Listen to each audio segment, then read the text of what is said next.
What is up, tube users? I'm the Stereotypical Gamer, and welcome back to another installment of Overwatch 2 Heroes, an in-depth guide.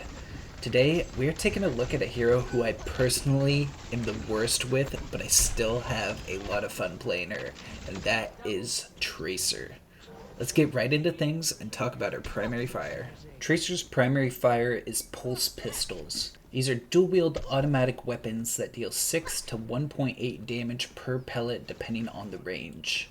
The fall-off damage for these weapons is pretty short range, starting at 10 meters and reaching its minimum damage at 20 meters. The spread on this weapon when continuously firing is fairly large. Personally, I like to think of these weapons like a shotgun because their damage falloff is close range and the spread is similar to most shotguns in the game. Tracer will always fire the weapons simultaneously and reload them together as well. These weapons fire fairly quickly at a rate of 20 shots a second.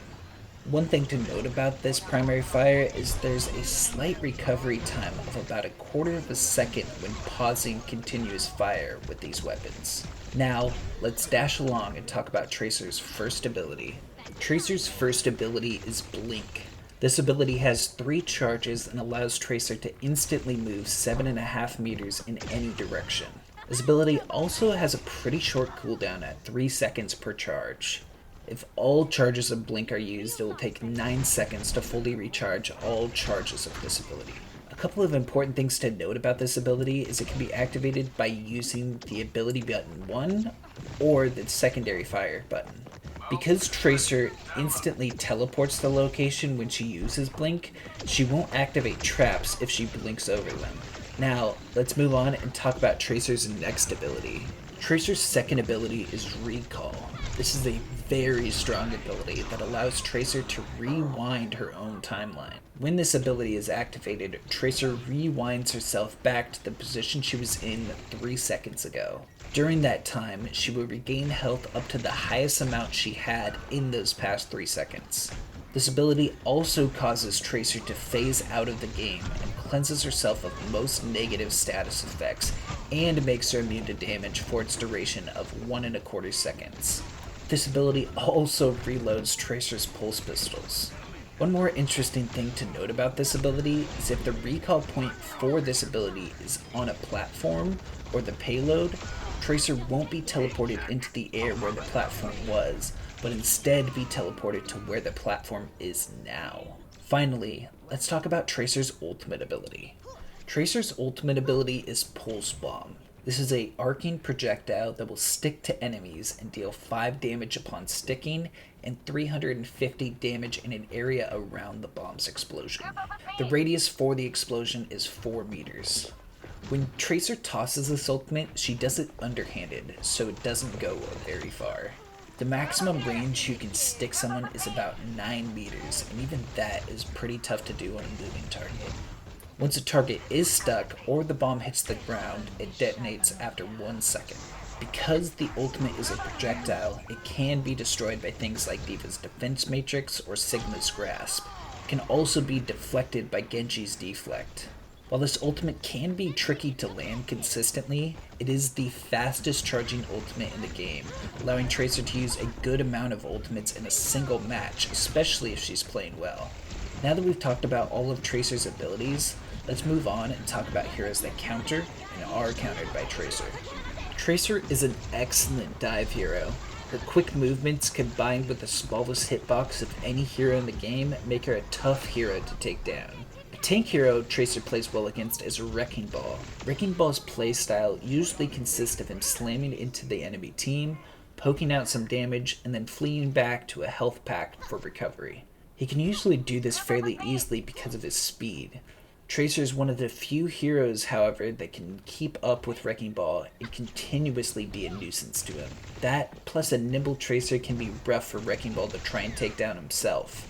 A DPS hero Tracer plays well against is Bastion. Bastion is a very slow-moving DPS and boasts one of the largest hitboxes for DPS. This makes him an easy target for an enemy Tracer, and Tracer usually has an easy time blinking around his attacks even while he's in turret form. Finally, a support hero Tracer plays well against is Zenyatta. Zen is another slow-moving hero that typically plays in backlines.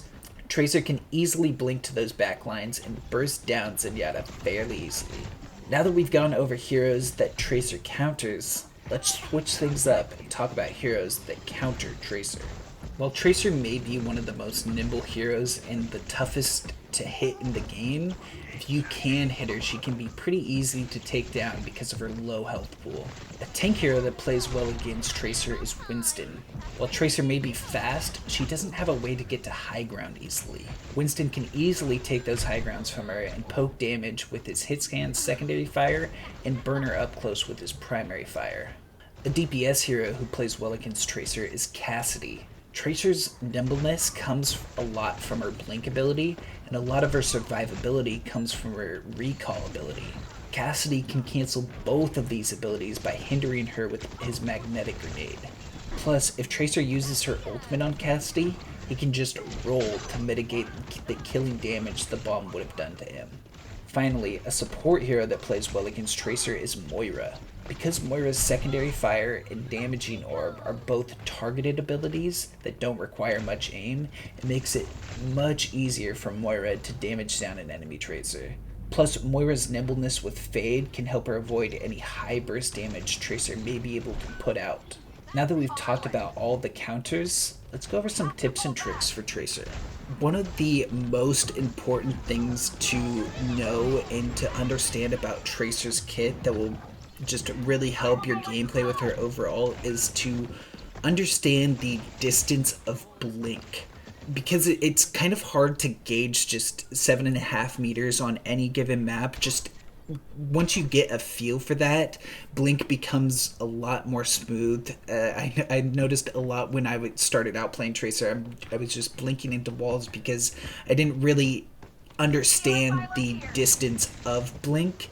But once you kind of get a feel for it, you can be a lot more unpredictable and just be able to be a nuisance to the enemies without them really being able to do much to you. So I would say blink is probably the most important ability to fully understand in her kit. Typically, I use the ability 1 button, which is shift for me, just when I'm using it to either get to point or just when there's not enemies around, I'm trying to get to a spot, I'll use shift. But in combat, I typically find myself using my secondary fire, my right mouse button, more to use the blink in combat that way. I don't know why, it feels more smooth to me, and I kind of like that. Another important tip I have is to kind of be fearless when you have your recall ability up, because it basically gives you a second chance at life. You just want to go in when you have recall up just as close as you can, poke out damage, and then when you feel like you're about to die or getting close to dying, just press the recall button and you'll basically come out of that completely unscathed, which is really helpful just to be able to poke out damage and be a nuisance while just getting so much value because nothing had happened to you and any effects that happened were cleansed. I also use recall as a survivability tool when using my ultimate, because a lot of times I have killed myself with my ultimate because you have to be at a close range to try and stick enemies, and sometimes you're just too close to that explosion and you get caught up in it. But if you try and stick an enemy and then recall just a second later before the detonation goes off, or half a second later, you can usually survive it because you'll be recalling by the time the explosion goes off, or you'll be away from the explosion. So both are really helpful just to try and survive that, which can be tough sometimes.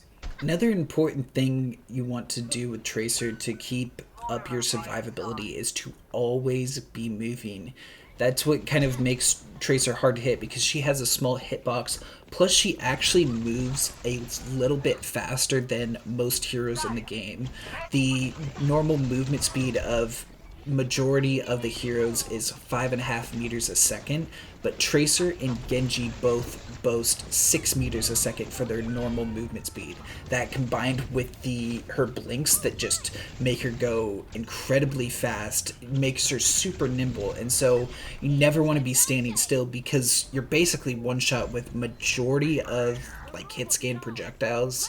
most heroes can still one-shot you even though they all health pools have been buffed, so you really want to always be moving to keep that nimbleness up and avoid those one-shot kills that can easily happen to you.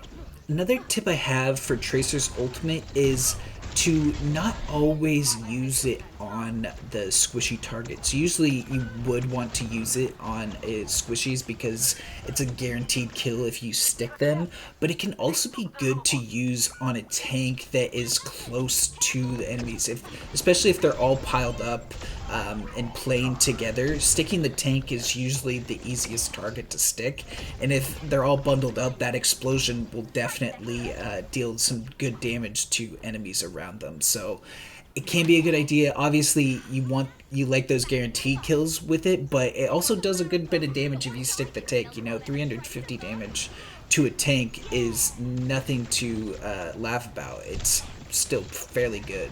The final tip I have, and it's kind of just a general tip for all heroes, but it is especially important with Tracer, is just to be aware of your surroundings, because most people will predict that a Tracer is just going to blink in front of them because it's the easiest place to understand where you're going to blink to. They will usually just try and predict that, and so using it as a strafing tool and blinking left to right or even backwards can usually be an effective tool to just avoid enemies because they won't be expecting you to blink those ways. And that's all the tips and tricks I have for you today. I hope you guys enjoyed the video. Make sure to leave a like if you did. Comment any other tips and tricks you have for Tracer. Make sure to subscribe. I'll catch you in the next one. Peace.